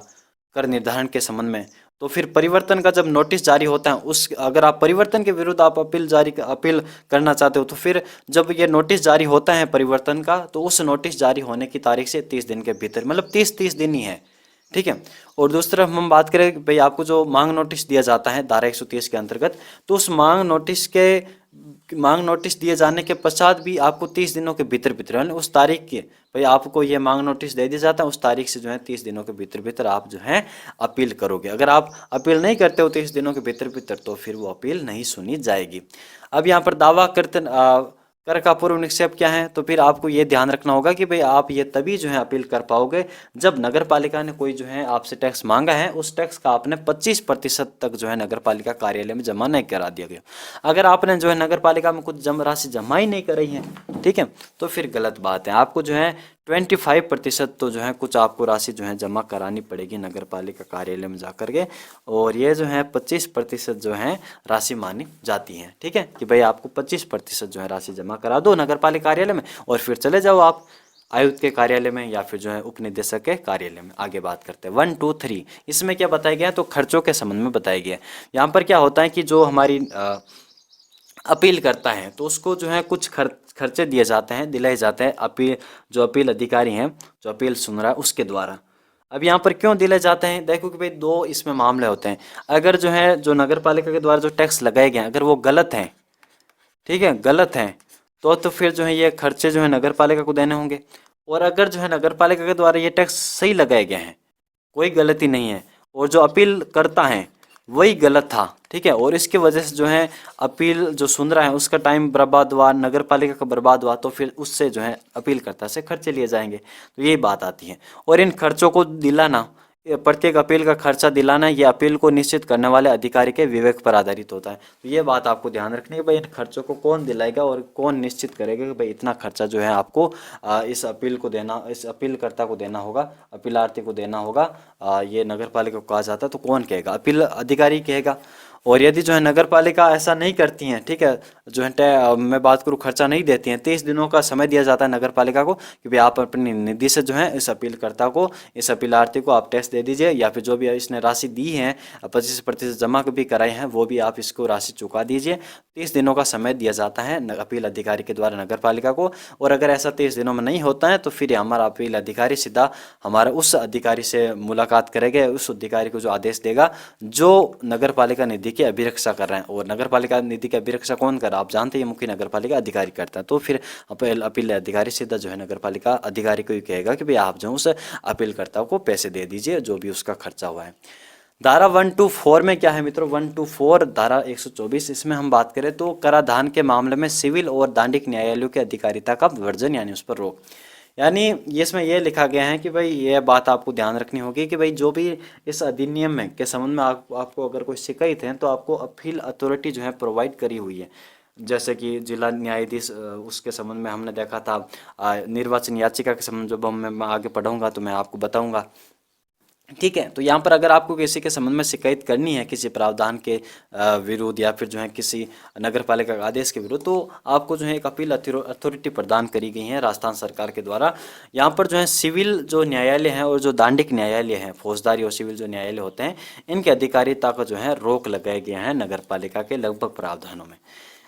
और इसमें 1 to 4 में ये लिखा गया है, इस एक्ट से भिन्न या अलग किसी भी रीति से कर निर्धारण को प्रसंगत नहीं किया जाएगा और ना ही जो है व्यक्ति के दायित्व को जिम्मेदार ठहराया जाएगा। अपील प्राधिकारी जो होता है या अधिकारी का आदेश अंतिम होगा।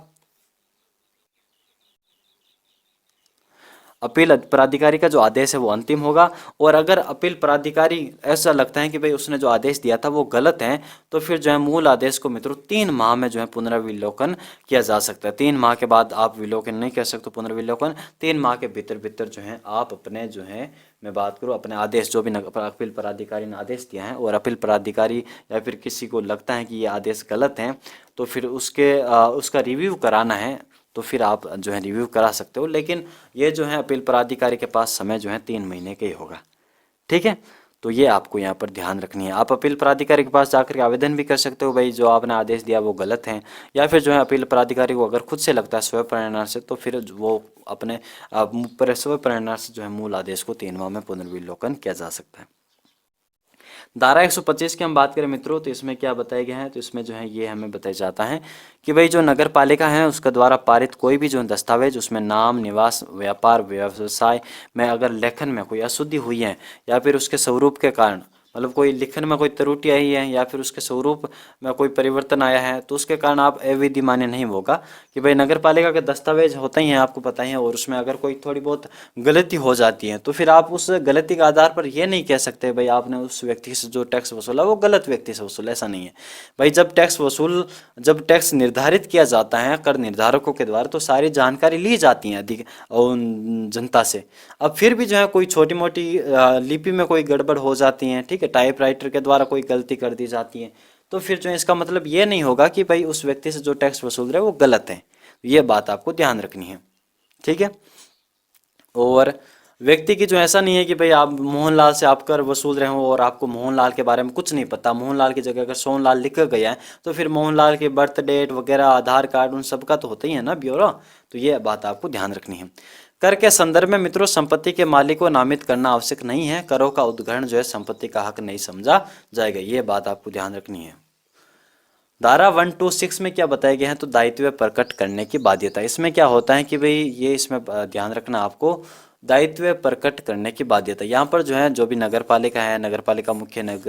नगर पालिका अधिकारी हैं, कर निर्धारक हैं, या फिर नगर पालिका द्वारा कोई नियमित प्राधिकृत अधिकारी हैं, कोई भी जो है अन्य अधिकारी, ये लिखित सूचना द्वारा मित्रों नगर पालिका निवासी से जानकारी ले सकते हैं। तो ये जो है नगर पालिका के जो भी स्टाफगण हैं वो नगर पालिका का जो निवासी हैं उससे कुछ जो है दायित्व प्रकट करने की जो है बाध्यता लगा सकते हैं कि भाई आपको जो है ये बताना है कि भाई आप यदि वो व्यक्ति निवासी कर देने योग्य हैं या मतलब दायी हैं या नहीं है, मतलब उस व्यक्ति पर जो है टैक्स लगाया जा सकता है या नहीं लगाया जा सकता है, या फिर उससे टैक्स वसूला जा रहा है या नहीं जा रहा है। तो जो यदि निवासी कर देने का दायी हो, यदि रकम जो है जिस पर उसका निर्धारण होना चाहिए, स्वामी का जो है नाम और पता, ठीक है, तो ये बात ध्यान रखनी है। भाई जो नगर पालिका स्टाफगण है, नगर पालिका मुख्य नगर पालिका अधिकारी, अध्यक्ष वगैरह, ये जो भी जानकारी मांगते हैं निवासियों से वो जानकारी उनको देनी होती है अगर वो जो है टैक्स के दायरे में आते हैं तो। और अगर ये जानकारी नहीं देते हैं या फिर असत्य जानकारी देते हैं तो फिर जो जुर्माना लगेगा, और ये 1000 रुपये तक का जुर्माना होता है। अभी तक हमने केवल 2 जुर्माने पड़े, एक तो 500 रुपये का जुर्माना जब आप जो है सूचना नहीं देते हो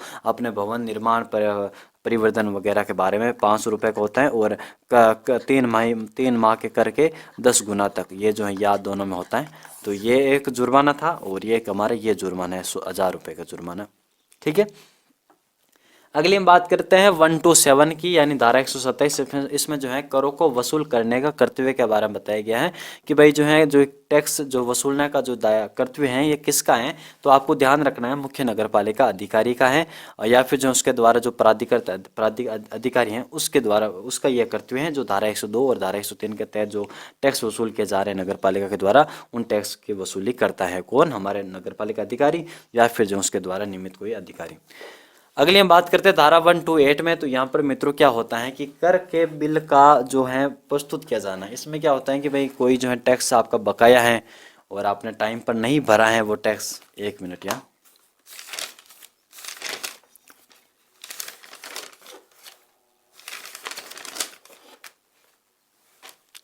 हाँ इसमें क्या होता है कि भाई जो भी आपसे टैक्स वसूल किया जाना है नगर पालिका के द्वारा, और वो जो है आपने टैक्स वसूल करने के लिए आपके पास नोटिस वगैरह आया, या फिर जो है आपने सही टाइम पर जो है आपने वसूल नहीं कराया नगर पालिका कार्यालय में जा कर के, या फिर नगर पालिका के अधिकारी को आपने जो है टैक्स नहीं दिया है, तो फिर मित्रों जो आपका टैक्स बकाया रह जाता है, तो उस कर को, उस बकाये को जो हम वसूल करने के लिए फिर मित्रों आपके पास नगर पालिका बिल भेजती है कि भाई आपका इतना बिल बकाया पड़ा है, कब तक आप भरोगे। तो ये बात आपको यहाँ पर ध्यान रखनी, जैसा कि हमारे पास नहीं आता बिजली का बिल आता है, अन्य अन्य प्रकार का बिल आता है ना, पानी का बिल, वाटर बिल, तो ये आपको ध्यान रखना है कि भाई आपके पास आपका इतना बिल आया है, और ये आप जो है चुका दीजिए। आपने टाइम पर भी पहले नहीं भरा था, अब भी आप टाइम पर नहीं भर रहे हो। और फिर जो है मित्रों इस बिल में क्या लिखा जाता है, तो बिल में ये लिखा जाएगा ना क्या कितनी राशि है, कितना आपका बकाया है, ठीक है, आपका नाम पता वगैरह बताया जाता है, टैक्स वगैरह के बारे में बताया जाता है। तो ये बात आपको ध्यान रखनी, अवधि बताई जाती है कि भाई इस अवधि के भीतर भीतर जो है आप अपील कर सकते हो अगर आपको ये लगता है कि भाई ये टैक्स गलत तरीके से लगाया गया है, या फिर जो बिल भेजा गए हैं ये गलत भेजा गए हैं, ये कर मेरे पे लगता ही नहीं है, तो अपील भी कर सकते हो। अपील का समय भी जो है उस बिल में लिखा जाता है, संपत्ति के बारे में उसमें लिखा जाता है, समय अवधि के बारे में बताए जाते हैं, परिस्थिति के बारे में बताए जाते हैं कि भाई किस परिस्थिति में लगाया जा रहा है, उस वस्तु के बारे में बताया जाता है जिस वस्तु पर ये टैक्स है। तो ये बात आपको ध्यान रखनी है, ठीक है। और ये अपील करने का समय भी जो है इस अधिनियम के अधीन जो है उस बिल में बता दिया जाता है कि भाई आपको ये समय है अगर आप अपील करना चाहते हो तो। वैसे हम बात करें तो आगे हमारा आ रहे हैं धारा 130, काफ़ी ज़्यादा इंपॉर्टेंट है। इसमें मित्रों मांग का नोटिस जारी किया जाता है जब आपके पास बिल आ चुका है, और बिल प्रस्तुत करने के 15 दिन के भीतर भीतर अगर आप जो है नगर पालिका में जाकर, नगर पालिका कार्यालय में जाकर, या फिर उस अधिकारी को आपकी जो कर की जो बकाया राशि है या फिर जो भी राशि बन रही है उस बिल में वो नहीं चुका रहे हो, तो फिर आपके विरुद्ध मित्रों मांग का नोटिस जारी किया जाता है, ठीक है। पहले तो बिल जारी किया जाता है, बिल प्रस्तुत करा जाता है, और बिल प्रस्तुत करने के 15 दिन तक वेट किया जाता है। जैसे ही 15 दिन खत्म होते हैं तो फिर आपके विरुद्ध मित्रों मांग का नोटिस जारी किया जाता है। एक नोटिस जारी होता है, आपके घर आता है,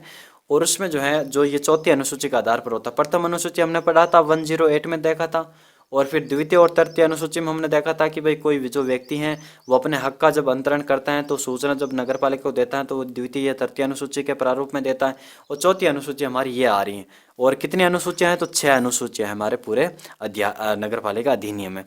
तो यहाँ पर जो है चौथी अनुसूची के अनुसार मित्रों यह मांग का नोटिस जारी किया जाता है उस व्यक्ति को जिस व्यक्ति से जो है ये टैक्स वसूल किया जाना है। अब यहाँ पर देखिए, और इस जो है इसी नोटिस के विरुद्ध आपको पता है कि अपील करी जाती है। और ये हमने अपील कहाँ पर पढ़ी थी, अपील कहाँ पर पढ़ी थी, अपील हमने पढ़ी थी मित्रों 121 में, ठीक है। 121 और 130 आपको ध्यान रखना है। 131 की हम बात करें तो किन मामलों में जो है मित्रों वारंट जारी किया जा सकेगा, तो ये भी बात आपको ध्यान रखनी है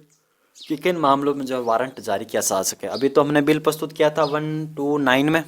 सॉरी 128 में, फिर हमने 130 में जो है मांग का नोटिस जारी कर दिया है। और बिल प्रस्तुत करने के बाद 15 दिन का वेट किया, मांग का नोटिस जारी करने के बाद भी 15 दिन का वेट किया। अब बेटा जो है अभी जो है वेट नहीं होगा, अब सीधा जो है आपके खिलाफ वारंट जारी किया जाएगा। वारंट मतलब सीधा सीधा उसकी संपत्ति को कुर्की कर लेना, मतलब जब्त कर लेना कि भाई अब जो है तू तो टैक्स चुका नहीं रहा है और हम जो है यहाँ पर क्यों क्यों भोगे हमारा नुकसान। तो फिर जो तेरी संपत्ति है ना जिस पर ये टैक्स लगा है, अगर भूमि पर लगा है तो भूमि पर ये भूमि उसको कुर्की कर ली जाएगी, भवन पर लगा है तो भवन कुर्क कर लिया जाएगा, ठीक है। कोई वाहन पर लगा है तो वाहन कुर्क कर लिया जाएगा। तो ये बात आपको ध्यान रखनी है। तो किन मामलों में वारंट जारी किया जा सकेगा मित्रों, तो धारा 130 के दिन जो हमने मांग का नोटिस जारी किया है उसके 15 दिन के भीतर अगर कोई तामील नहीं होती हैं और ये जो व्यक्ति हैं जिसको हमने ये मांग का नोटिस जारी किया है उसने कोई एक्शन ही नहीं लिया है, या फिर जो है नोटिस में मांगी राशि का भुगतान ही नहीं किया हो गया हो, ठीक है, और मुख्य नगरपालिका अधिकारी या प्राधिकारी अधिकारी को संतुष्ट करे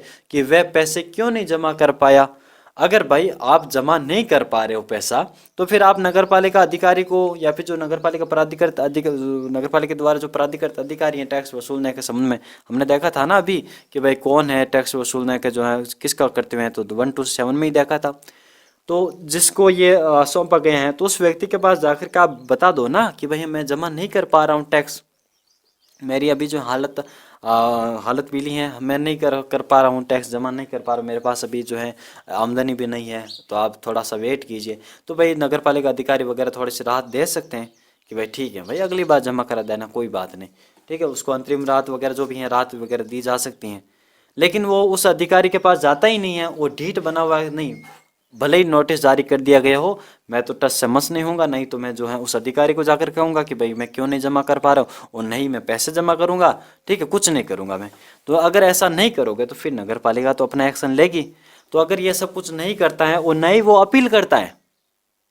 ठीक है, ना ही वो अपील करता है कि भाई अपील का भी आपको ऑप्शन होता है कि भाई आप जो है 130 में जो मांग का नोटिस जारी होता है उसके विरुद्ध आप 121 में जो अपील है वो आप नगर निगम में रह रहे हो तो आयुक्त को जाकर कर दीजिए, और नगर पालिका बोर्ड या नगर परिषद में रह रहे हो तो आप उप निदेशक को कर दीजिए। अगर आप ऐसा नहीं कर पा रहे हो तो इसका मतलब यही हुआ ना, आप कुछ नहीं कर रहे हो, तो फिर जो है नगर पालिका उस भगोड़े से, उस दिवाले तो नहीं कह सकते हैं,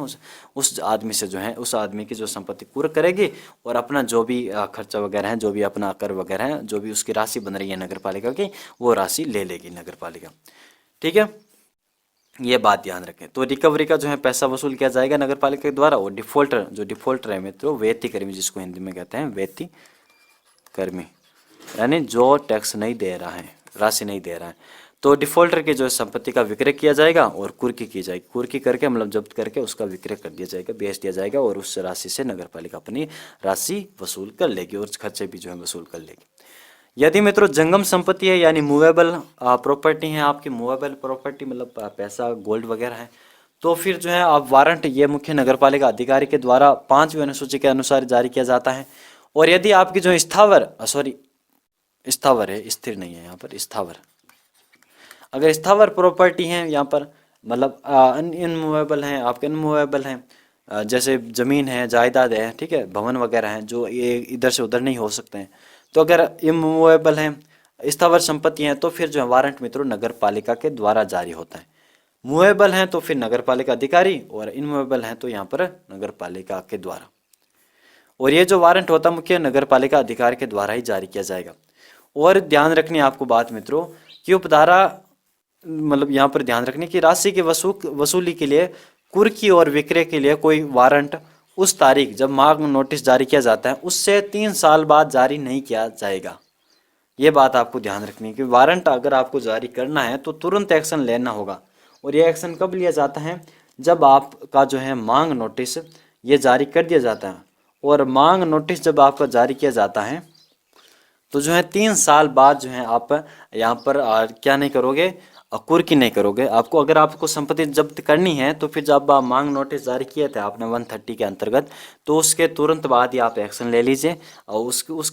उसके 3 साल के भीतर भीतर आप एक्शन ले लीजिए। और अगर आप 3 साल के भीतर भीतर आप एक्शन नहीं ले पाते हो तो फिर आपको मित्रों जो भू राजस्व का जो बकाया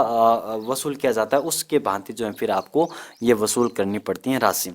और यदि जो है संपत्ति नगर पालिका की सीमा में होती है मित्रों, नगर पालिका की सीमा में होती हैं, तो फिर वारंट जो है नगर पालिका के किसी भी अधिकारी को संबोधित किया जा सकता है। वारंट संबोधित ही किया जाएगा ना किसी को कि भाई आप जो है ये आपको वारंट जारी किया जाता है कि आप जाकर के मतलब संबोधित किया जाता है उस व्यक्ति को, कि उस अधिकारी को, कि आपको इस फलाना व्यक्ति की जो है संपत्ति कुर्क करनी है, ठीक है, कि भाई जिसके विरुद्ध ये वारंट जारी किया गया है, तो वारंट संबोधित किया जाएगा किसी न किसी अधिकारी को, वो जाकर के उस संपत्ति को कुर्क करेगा। तो अगर नगर पालिका के एरिया में ही है तो नगर पालिका अपने में से किसी एक अधिकारी को संबोधित कर देगा। और अगर जो है ये किसी दूसरी नगर पालिका में है मित्रों, ठीक है, कोई दूसरी नगर पालिका में, ये मान लीजिए ए नगर पालिका है और बी नगर पालिका से जो है संपत्ति कुर्क करानी है कोई नगर पालिका को, क्योंकि जो है यहाँ का जो व्यक्ति था उसकी संपत्ति यहाँ पर थी तो टैक्स लगा हुआ था, ठीक है, और इस व्यक्ति पर टैक्स लगा है तो और संपत्ति उसने वहाँ पर है,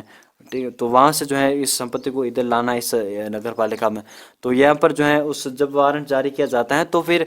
ये कौन कार्रवाई करेगा, वारंट जो है जो जारी किया जा चुका है उस वारंट को निष्पादित कौन करेगा, तो भाई दूसरी नगर पालिका में है तो फिर वहाँ पर बड़ा अधिकारी जो प्रशासनिक अधिकारी होता है वो मुख्य नगर पालिका अधिकारी होता है, तो उसको जाकर के मित्रों क्या किया जाता है, संबोधित किया जाता है। और अगर वो नगर पालिका एरिया नहीं है और ये तहसील है, कोई उपखंड है, ठीक है, तो फिर वहाँ पर जो है या कोई गांव है तो फिर उसके तहसीलदार यानी जो उस क्षेत्र से संबंधित जो तहसीलदार होता है उसको संबोधित किया जाता है। और जो तहसीलदार मुख्य नगर पालिका अधिकारी हैं ये अपना जो है ये जो कार्य है वारंट जारी करने का, वारंट को निष्पादित करने का, ये जो है प्रत्यायोजित कर सकते हैं, मतलब किसी दूसरी अथॉरिटी या जो अपने अधीनस्थ जो अधिकारी हैं उसको दे सकते हैं कि भाई तुम जा करके ये काम कर लो। धारा 132 इसमें क्या है कि वारंट का निष्पादन करने के लिए बलपूर्वक प्रवेश। इसमें अगर हम बात करें मित्रों आगे देखिए, अगली हमारी जो है धारा 3132 यानी 132, इसमें हम बात करेंगे कि भाई जो वारंट जारी किया है नगर पालिका के द्वारा, उस वारंट का जो है निष्पादन करने के लिए जिसको वारंट संबोधित किया गया है उसको बलपूर्वक, मतलब जो भी संपत्ति है उसकी डिफॉल्टर की व्यतिक्रमी की, तो उस उसकी जो है संपत्ति में जो है बलपूर्वक प्रवेश करने की जो शक्ति इनको मिली हुई है धारा 132 के तहत, किनको, जिनको जो है वारंट संबोधित किया है या फिर जो वारंट को निष्पादित करेंगे। तो धारा 131 के अधीन जिस अधिकारी के पास वारंट हो तो वह वारंट के अधीन संपत्ति को ग्रहण कर सकता है। यदि वह सम्यक मांग के बाद भी प्रवेश नहीं कर सकता तो वारंट में निर्देशित कुर्की के लिए सूर्योदय व सूर्यास्त के बीच किसी भी समय भवन का दरवाजा तोड़कर प्रवेश कर सकता है। उसका प्रवेश जो है वैध होगा, परंतु ऐसा अधिकारी महिलाओं के कमरे में खिड़की या दरवाजा तोड़कर नहीं घुस सकता जब तक वह 3 घंटे का नोटिस न दे। तो यहाँ पर सीधी बात यह है कि भाई जो भी हमारा वारंट जिसको वारंट संबोधित किया गया है वो अधिकारी वहाँ पर जाएगा संपत्ति का अधिग्रहण करने के लिए, संपत्ति कुर्क करने के लिए। तो ऐसा तो है नहीं कि वो जो भी जो स्वामी है उस संपत्ति का वो सीधा घोषणा दिया जाएगा, थोड़ा बहुत टेंट्रम करेगा तो फिर जो भी है समझा बुझा के वो अंदर प्रवेश करेगा। तो ये जो है सूर्योदय और सूर्यास्त के बीच ऐसी ये प्रक्रिया होनी चाहिए, ठीक है। यानी सूर्योदय से पहले आप नहीं जा सकते, जो है रात को आप नहीं जा सकते वही भाई चलो जाओ कि भाई हम संपत्ति कुर्क करने आ रहे हैं, ऐसा नहीं हो सकता। आपको सूर्योदय और सूर्यास्त के बीच ही आना पड़ेगा। और अगर कोई कमरा जो है महिला से संबंधित है तो फिर वहाँ पर जो है आपको इजाज़त लेनी पड़ेगी। और इजाज़त मतलब 3 घंटे का आप नोटिस दे देना वहाँ पर कि भाई 3 घंटे तक आप जो है इस रूम को खाली कर दीजिए, अगर यहाँ पर महिला वगैरह हैं तो, ठीक है। तो फिर 3 घंटे का नोटिस देने के बाद जो है वो घुस सकते हैं उस संपत्ति में, या फिर जो भी मकान भवन वगैरह जो भी हैं वहाँ पर घुस सकते हैं, ठीक है। अगली बात करते हैं, फिर हम बात करते हैं तो धारा 133, इसमें हम बात करें तो मित्रों यहाँ पर आता है मैनर ऑफ एग्जीक्यूटिंग वारंट। इसमें हिंदी में आ जाएगा वारंट को निष्पादित करने की रीति।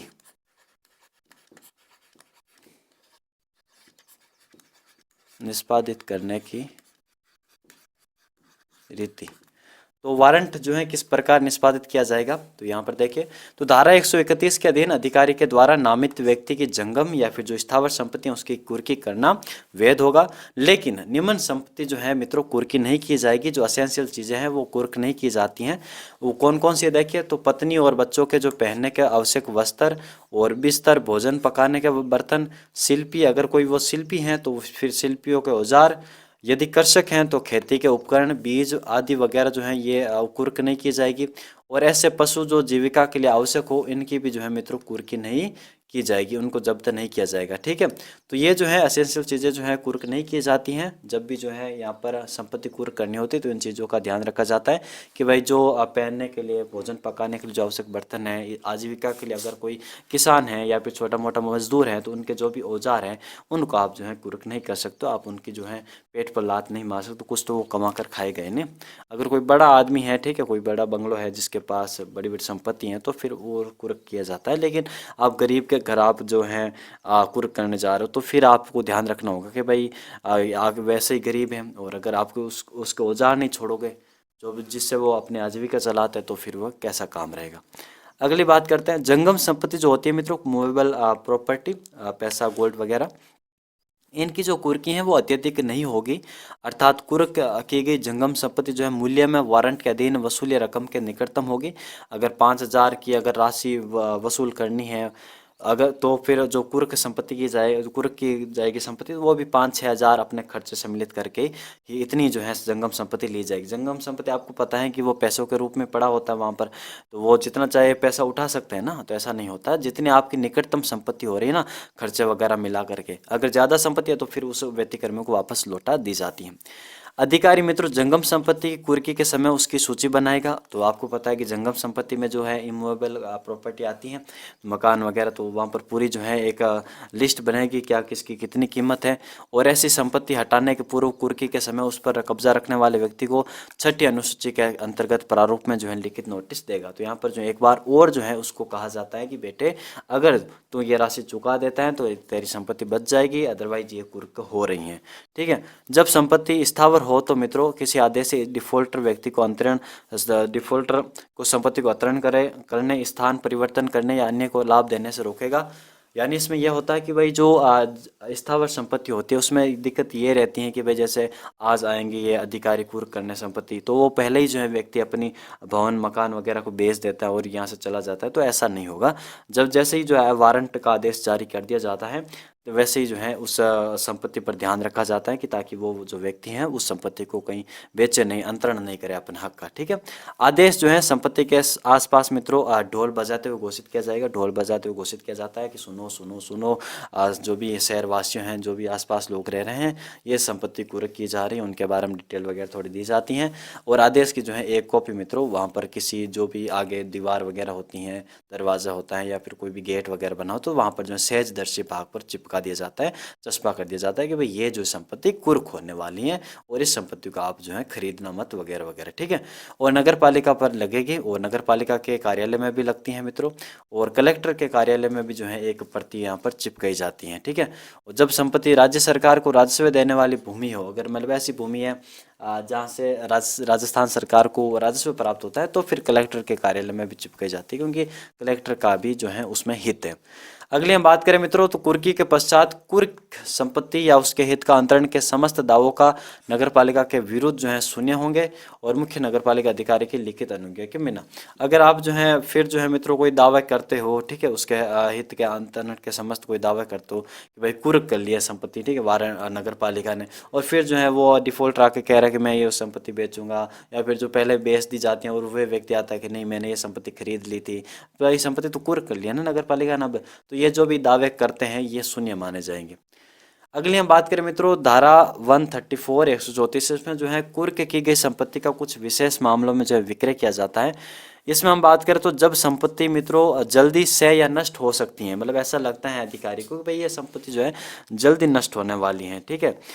तो इसमें क्या होता है कि या फिर जो जो रख रखाव का व्यय है, इसमें क्या होता है जैसे कि कोई तबेला है उसका कुर्क क्या है या फिर कोई पशु का कुर्क क्या है। तो आपको पता है कि पशु के जो है रखने के लिए, उसका जो चारा खिलाने के लिए, उसकी देखभाल करने के लिए व्यक्ति को लगाया जाएगा, एक स्थान निर्धारित किया जाएगा, तो खर्चा अधिक आ जाता है, उस संपत्ति ज़्यादा। भाई मान लीजिए भाई 7-8 हज़ार की गाय है, अब उस गाय की रखवाली करने के लिए आप गवाला लेकर आ रहे हो, आप एक स्थान निर्धारित कर रहे हो, कहीं जगह किराया ले रहे हो, कोई ठीक है गौशाला में कहीं रख रहे हो या फिर चारा ले रहे हो, तो बहुत मतलब एक तरीके से ऊपर वाला खर्चा ज़्यादा हो जाता है। या फिर कोई नष्ट जल्दी हो जाती है कि भाई ये जो संपत्ति इसके आधार पर हमने इसको कुर्क किया है और यह जो संपत्ति है जल्दी नष्ट हो जाएगी, फिर उसका कोई मूल्य नहीं रहेगा, तो फिर जितना जल्दी हो सकता है मित्रों उसका उतना मूल्य निर्धारित कर दिया जाता है, मतलब उस संपत्ति को बेचा जाता है, मार्केट में नीलामी करी जाती है, उसके जो है मूल्य जितने हो मुख्य नगरपालिका अधिकारी नोटिस देगा और उस व्यक्ति को जिसके तहत संपत्ति कब्जा या स्वामित्व हो वह इसे तुरंत विक्रय कर दे, और जब तक जो है वारंट में दी गई रकम का भुगतान नहीं हो जाए या उस रकम के बराबर जो है प्रतिपूर्ति ना दे। उपधारा के दिन मित्रों संपत्ति नहीं बेची गई है तो संपत्ति या उसका पर्याप्त भाग को सार्वजनिक नीलाम बेचा जाएगा। ऐसा भी होता है कि भाई जो संपत्ति कुर्क की जाती है तो जो क्षय होने वाली, जो जल्दी नष्ट होने वाली जो ऐसी कोई वस्तु है या फिर कोई ऐसी कोई जानवर वगैरह है जिनका रखरखाव का अधिक वह आने वाला है, तो फिर जो है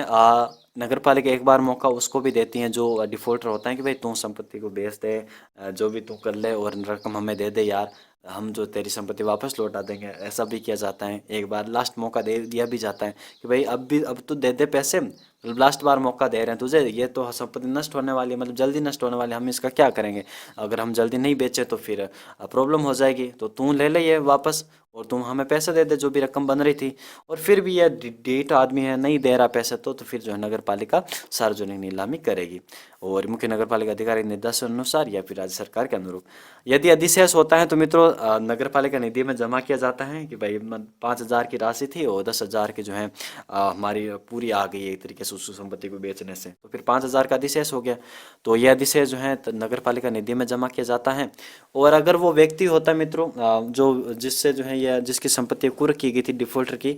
उसको भी नोटिस दिया जाता है कि भाई ये जो है तेरी अधिशेष बचा है, हमें तो 5,000 ही लेने थे, बाकी बचे हैं तो आकर ले जा तो ले जा। 1 साल तक का समय भी दिया जाता है और अगर 1 साल तक नहीं आता है ढीठ व्यक्ति तो फिर जो है संपत्ति नगर पालिका की हो जाएगी। और जहाँ वारंट का निष्पादन मित्रों नगर पालिका के बाहर का होता है, वहाँ वारंट जारी करने वाला प्राधिकारी पृष्ठांकन एंडोर्स द्वारा उस अधिकारी को कुर्क की गई संपत्ति के विक्रय का आदेश निर्देश दे सकते हैं। मतलब इसका अर्थ ये है कि भाई कोई बड़े अधिकारी अगर ये कुर्क की हैं तो छोटे अधिकारी भी ये कह सकते हैं कि भाई तुम जाकर के इस संपत्ति को जो है विक्रय कर दो, बेच दो, ठीक है, और जो भी जो है हमारी जो भी राशि बन रही है वो हमें दे दो। उस अधिकारी के द्वारा संपत्ति का विक्रय करना और उससे संबंधित कार्य करना वैध होगा। वे अधिकारी वसूली के लिए किए गए समस्त खर्चे घटाने के पश्चात वारंट के अधीन वसूल की गई रकम प्राधिकारी को भेज देगा और वह उसका निपटारा धारा 131 के अधीन करेगा, ठीक है। तो ये ध्यान रखने। अगली बात करते हैं 136 में, इसमें क्या है, तो उन व्यक्तियों के विरुद्ध संक्षिप्त कार्यवाही की जा सकती है जो नगर पालिका छोड़ने वाले हैं। इसमें क्या होता है कि भाई जैसे ही वारंट जारी किया जाता है, मांग नोटिस वगैरह जारी किए जाते हैं, तो उस व्यक्ति को जो डिफॉल्ट है, जो पैसा नहीं चुका रहा है, जो रकम नहीं दे रहा टैक्स की, तो उसको लगता है कि भाई ये तो अब संपत्ति को कुर्क कर लेंगे, कुर्क वगैरह कर लेंगे, तो ये जो है नगर पालिका को छोड़ने के मतलब उस क्षेत्र को छोड़ने की फिराक में रहते हैं। तो यदि नगर पालिका को ये पता चल जाए कि किसी व्यक्ति जिस पर यह राशि वसूली जानी है नगर पालिका क्षेत्र को छोड़ने वाला है, तो नगर पालिका अधिकारी व्यक्ति से देय राशि का बिल प्रस्तुत कर शीघ्र भुगतान करने की मांग करेंगे। और यदि व्यक्ति जो है ऐसा बिल प्रस्तुत होने पर भी पैसा नहीं दे तो व्यक्ति से स्थावर या जंगम संपत्ति कुर्क या विक्रय द्वारा उद्गृहण होगा और इसमें नोटिस की कोई आवश्यकता नहीं होती। नोटिस तो बाद में अविलंब भी जारी किया जा सकता है। मतलब इसमें यह होता है, सीधी बात यह है कि भाई सीधा नोटिस दे देंगे उसको कि भाई जैसे मान लीजिए पता चलता है कि भाई या कोई फलाना राम जी व्यक्ति हैं जिनका टैक्स अभी बाकी है और ये टैक्स नहीं चुका रहे हैं और ये जो है इस क्षेत्र को छोड़ने वाले हैं और जल्दी जल्दी खाली कर रहे हैं अपनी संपत्ति को, तो नगर पालिका को जैसे ही सूचना पता लगती है तो नगर पालिका देती है, कहती है यार ये तो फलाना राम जी जा रहे हैं नगर पालिका को छोड़ करके, तो जल्दी से जो भी इनका बिल है वो जल्दी प्रस्तुत करो, उनको अभी टाइम नहीं आया लेकिन बिल प्रस्तुत करो। तो जैसे जैसे ही उनको जो है बिल हाथों हाथ प्रस्तुत करा जाता है कि भाई आपकी ये राशि है, कहाँ जा रहे हो आप लोग, ठीक है। और अगर जो है व्यक्ति ये नहीं चुकाता है, शीघ्र भुगतान 5-6 दिन का समय दिया जाता है, नहीं चुकाता है, तो फिर आपको पता है कि बिल प्रस्तुत करने के बाद क्या होता है, बिल प्रस्तुत करने के बाद मांग का नोटिस जारी किया जाता है, ठीक है। मांग का नोटिस जारी करने के बाद जो है मित्रों वारंट जारी किया जाता है। 1 मिनट।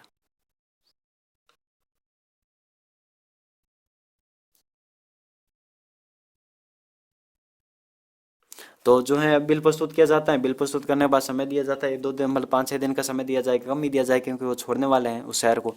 तो फिर जो है मित्रों क्या करा जाता है कि भाई जैसे ही वो मतलब लगता है कि भाई नगर पालिका को लगता है कि नहीं पैसे चुका रहे हैं, तो फिर यहाँ पर हमारी नगर पालिका, आपको पता है कि विशेष अगर सामान्य परिस्थिति होती है तो फिर मांग का नोटिस जारी करती है, 15 दिन का समय देती है, फिर वारंट जारी करती हैं, है ऐसा कुछ होता है। लेकिन यहाँ पर जो है मित्रों कुछ नहीं हो रहा, मतलब जो है भुगतान नहीं कर रहा और ये तो नगर पालिका छोड़कर जाने वाला है और 15 दिन का टाइम दे, 20 दिन का टाइम दे, मांग का नोटिस जारी करे, इतना टाइम नहीं है, तो फिर नगर पालिका हाथों हाथ उस संपत्ति को जब्त करेगी कि नहीं मांग का नोटिस हम बाद में कर लेंगे जारी, ठीक है। तो ये आपको यहाँ पर ध्यान रखना है। यहाँ पर 137 में जो है मित्रों व्यावर्त्या के बारे में बताया गया है। व्यावर्त्या मतलब जो कुछ सेविंग्स होते हैं, यानी कुछ अगर गलती हुई है कोई लिपि में या फिर कोई लेखन में कोई गलती हुई, यानी बिल या मांग नोटिस या सूची या कार्यवाही में हुई कोई गलती या त्रुटि या प्रारूप के अभाव के कारण कुर्की या विक्रय विधि के विरुद्ध नहीं समझा जाएगी और ना ही ऐसा करने वाला व्यक्ति अविचारी समझा जाएगा, ठीक है। कोई मतलब कोई दस्तावेजों में गलती होती है तो इसका मतलब ये नहीं होगा कि पूरी ये जो कुर्क किया गया है संपत्ति या फिर जो विक्रय करके जो पैसा नगर पालिका ने लिया है वो गलत है, ऐसा कुछ नहीं होगा। अगर मतलब दस्तावेजों में कोई गलती हो जाती है तो हो जाती है, ठीक है। तो ये ध्यान रखना आपको। अगली हम बात करें मित्रों धारा 138 के अंतर्गत समस्त संदायों के लिए रसीद का दिया जाना। तो इसमें जो अच्छा व्यक्ति हैं, सज्जन पुरुष हैं, जो टाइम पर एकदम बिल वगैरह जो भी राशि बन रही है चुका देता है, तो फिर आपको पता है कि बिल जैसे ही चुका दिया जाता है तो फिर आपको रसीद वगैरह दी जाती है। तो इस अधिनियम के तहत किसी भी कर के भुगतान के कारण किए गए सभी राशियों के लिए राशि प्राप्त करने वाले व्यक्ति द्वारा रसीद प्रस्तुत की जाएगी जिसमें जो है राशि और कर दोनों का उल्लेख होगा। अगली हम बात करते हैं मित्रों 139 की। इसमें जो है वाद लाने की अनुकल्पी शक्ति होती है कि भाई जो मुख्य नगर पालिका अधिकारी हैं उसको लगता है कि भाई कुर्की या विक्रय करना ये जो है काफ़ी कठिन, इसमें कठिनाई आ रही है, ठीक है। जो सामने वाला व्यक्ति है वो भी जो है बाधाएं उत्पन्न कर रहा है तो और विफल रहता है ये हमारा नगर पालिका प्रशासन पूरा। तो फिर जो है मित्रों नगर पालिका के पास एक अन्य जो है विकल्प होता है कि भाई आप जो है किसी कोर्ट में जो है सक्षम न्यायालय में उस व्यक्ति के विरुद्ध आप वाद लेकर आ जाओ, मतलब जो है केस लेकर के आ जाओ, ठीक है, कि सूट कर दो उसके खिलाफ, तो ब्रिंगिंग सूट जो है, ठीक है, यह ध्यान रखना। फिर 140 में क्या बात की है, तो करों के लिए भूमि भवन आदि पर दायित्व बताए गए हैं कि इसमें यही है कि भाई जो बकाया कर है किसी भी व्यक्ति का, उसका जो भार है वो उस जमीन या फिर उस भवन दोनों पर होता है, ठीक है। भवन है, अगर भवन पर टैक्स है तो भवन पर होगा, जमीन पर टैक्स है तो जमीन पर होगा। और उस पर जो है सबसे पहले होता है, उसके बाद जो है व्यक्ति दायी है उस पर यह दायित्व होगा। आपको पता है कि जब हमारा टैक्स लगाया जाता है तो किसी जमीन या फिर भवन पर ही लगाया जाता है, उस व्यक्ति पर थोड़ी लगाया जाता है। उस व्यक्ति ने तो अधिकार कर रखा है, तो हम तो जमीन या भवन पर कर लगा रहे हैं, जो व्यक्ति ये दे रहा हमें। तो अगर वे व्यक्ति कर नहीं देता है तो फिर हमारा दायित्व तो उस जमीन भवन पर ही है ना, हम उस व्यक्ति का क्या करेंगे, हमें तो वो जमीन या भवन लेना है वापस। तो ये सीधा आपको पता ही होगा इसमें कि भाई सबसे पहले जो है भार किस पर होता है, तो जमीन या भवन पर ही होता है, तो उन्हीं पर लगाया जाता है कर, तो उन्हीं पर भार होगा ना। अगली हम बात करें तो यहाँ मित्रों ये भी ध्यान रखना है कि जो अधिभोग्य होता है उससे जो है सामान्यतः कर नहीं वसूला जाता है। अगर वो जो है 1 साल से कम समय तक यह निवास करता है, मतलब 7-8 महीने हुए उसको रहते हुए, ठीक है, उसको ज़्यादा पता नहीं है, तो अधिभोग्य से ऐसा नहीं है कि आप जाकर के टैक्स वसूलोगे। तो ये जो है हमारा मित्रों है कौन सा, एक तरीके से हम बात करूँ तो 1 मिनट, हाँ, ये हमारा जो है अध्याय 7 था, नगर पालिका के राजस्व के बारे में। हर एक चीज़ को हमने जो है एकदम विस्तार से यहाँ पर कवर किया है। इससे बाहर जो है कुछ भी एग्ज़ाम में नहीं आएगा। ये इसी वीडियो आपको 1-2 बार और देख लेना जब एग्ज़ाम नज़दीक आए तो, और आपके सारे जो है डाउट दूर हो जाएंगे। ठीक है, तो मिलते हैं आपसे अगले वीडियो में, कुछ नया टॉपिक लेकर आएंगे। और इस क्लास की जो PDF हैं दादू क्लासेस के टेलीग्राम चैनल पर अपलोड कर दी गई हैं, जुड़ जाना आप लोग। लिंक जो है डिस्क्रिप्शन बॉक्स में नीचे दी हुई है। कंटेंट पसंद आ रहा है तो चैनल को आप सब्सक्राइब जरूर कीजिए, और जो बेल आइकन है ना उसको भी प्रेस कर देना। मिलते हैं आपसे नेक्स्ट वीडियो में, धन्यवाद।